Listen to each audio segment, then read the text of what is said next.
चांद की सतह पर चंद्रयान-3 को लैंड कराकर भारत ने इतिहास रच दिया।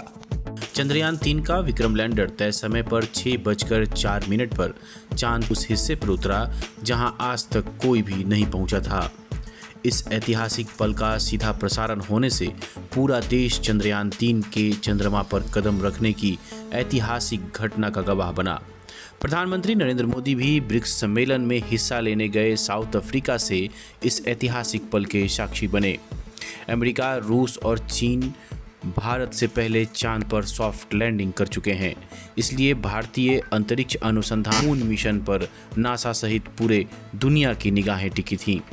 क्योंकि इसका सबसे बड़ा कारण यह रहा कि आज भारत का चंद्रयान-3 उस जगह पर उतरा है जहां पर आज तक कोई देश नहीं पहुंच सका था। बंगलुरु के इसरो कमांड सेंटर में वैज्ञानिकों की पूरी टीम के लिए यह बेहद अहम और तनाव भरा समय रहा, लेकिन भारत के चांद के दक्षिणी ध्रुव पर जाने वाला दुनिया का पहला देश बनते ही सारे वैज्ञानिक खुशी से झूम उठे और एक दूसरे को बधाई दी। चांद का दक्षिणी ध्रुव बेहद खास और रोचक इसलिए है क्योंकि यहाँ हमेशा अंधेरा रहता है, साथ ही उत्तरी ध्रुव की तुलना में यह काफ़ी बड़ा भी है। हमेशा अंधेरा में होने के कारण यहाँ पानी होने की संभावना भी जताई जा रही है। इसरो ने चांद के इस हिस्से में मौजूद क्रेटर्स में सोलर सिस्टम के जीवाश्म होने की संभावना भी जताई है। चंद्रयान-3 से भेजा गया प्रज्ञान रोवर चांद के दक्षिणी ध्रुव की सतह पर घूमकर इन सभी बातों का पता लगाएगा। भारत का चंद्रयान-3 मिशन अब तक के मिशनों से अलग है।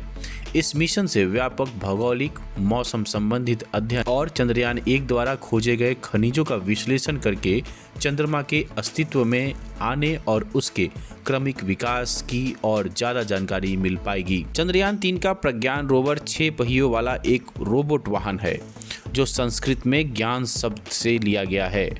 रोवर प्रज्ञान 500 मीटर तक यात्रा कर सकता है और सौर ऊर्जा की मदद से काम करता है।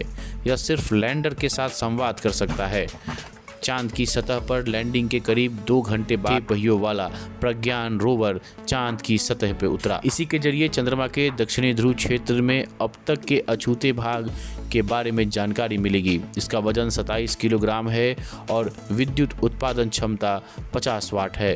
यह चांद की सतह पर मौजूद पानी या बाकी तत्वों का बारीकी से परीक्षण करेगा। भारत ने पहली बार किसी उपग्रह पर अपने किसी यान की सॉफ्ट लैंडिंग कराई है। इस मिशन के सफल होने पर भारत दुनिया का चौथा देश बन गया है जिसके पास सॉफ्ट लैंडिंग की स्वदेशी तकनीक है। विक्रम लैंडर ने 25 किलोमीटर की ऊंचाई से चांद की सतह पर उतरना शुरू किया तो उसके नीचे लगे चारों इंजन को ऑन कर दिया गया। इस तरह जो इंजन अभी तक विक्रम लैंडर को आगे बढ़ाने का काम कर रहे थे, वही इंजन विपरीत दिशा में दबाव बनाकर विक्रम की गति को कम करके 2 मीटर प्रति सेकंड पर ले आए और लैंडिंग से कुछ सेकंड पहले गति 0 कर दी गई। यह सारा काम विक्रम लैंडर में मौजूद ऑन बोर्ड कंप्यूटर ने किया। उसमें लगे सेंसर ने सही जगह की तलाश की और फिर विक्रम लैंडर अपने चारों पैरों के सहारे आराम से चांद की सतह पर उतर गया।